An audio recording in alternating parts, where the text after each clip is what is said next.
Hello everyone, welcome to my kitchen. તો મિત્રો, આજે હું તમારી સાથે શેર કરવાની છું સાદા, સિમ્પલ અને ખૂબ જ ઓછા સમયમાં બની જતા એવા ભાતની રેસીપી. તો મિત્રો, આ રેસીપી એન્ડ સુધી જરૂરથી જોજો, સ્કીપ બિલકુલ પણ નહીં કરતા. તો ચાલો બનાવવાનું સ્ટાર્ટ કરીએ.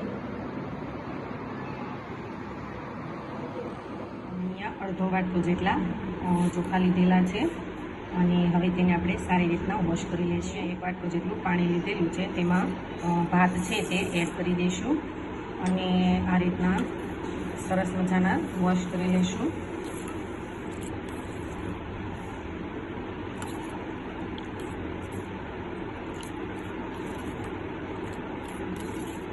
હવે તેને આ જે પાણી છે તે આપણે કાઢી લઈશું ખરાબ.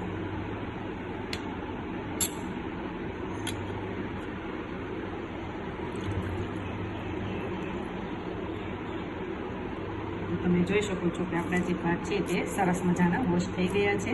તો ચાલો બનાવવાનું સ્ટાર્ટ કરીશું. ગેસની ફ્લેમ છે તે આપણે મીડિયમ રાખીશું અને એક કુકર મૂકીશું.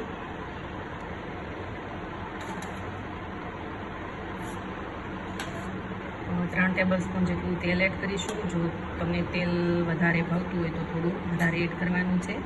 હું અહીંયા 3 ટેબલ સ્પૂન જેટલું જ એડ પછી તેલ છે તે આવી ગયું છે. 1 ટેબલ સ્પૂન રાઈ એડ કરીશું. 1 ટેબલ સ્પૂન જીરું એડ કરીશું.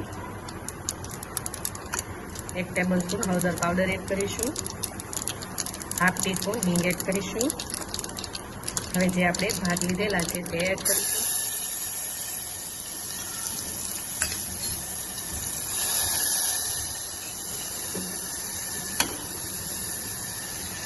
મિક્સ કરી લઈશું. અડધો ગ્લાસ જેટલું પાણી એડ કરી દઈશું. બહુ પોચા ભાત ભાવે તો થોડુંક વધારે પાણી એડ કરવાનું, થોડા છૂટા બનાવવા હોય તો થોડું ઓછું પાણી એડ કરવાનું. સ્વાદ અનુસાર મીઠું એડ કરીશું.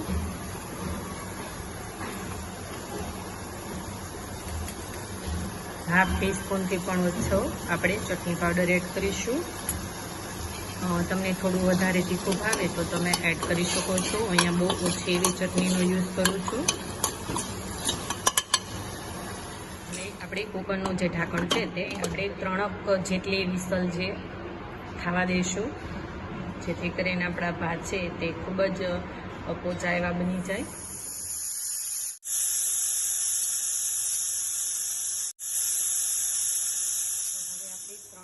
જેટલી વિસલ થઈ ગઈ છે તો ગેસ ઓફ કરી દઈશું અને આપણે કુકરને નીચે લઈને ઢાંકણ ખોલીને જોઈ લઈશું. જોઈ શકો છો કે આપણા સિમ્પલ એવા ભાત બનીને થઈ ગયા છે. તો આપણે હવે બાઉલમાં લઈ લઈશું.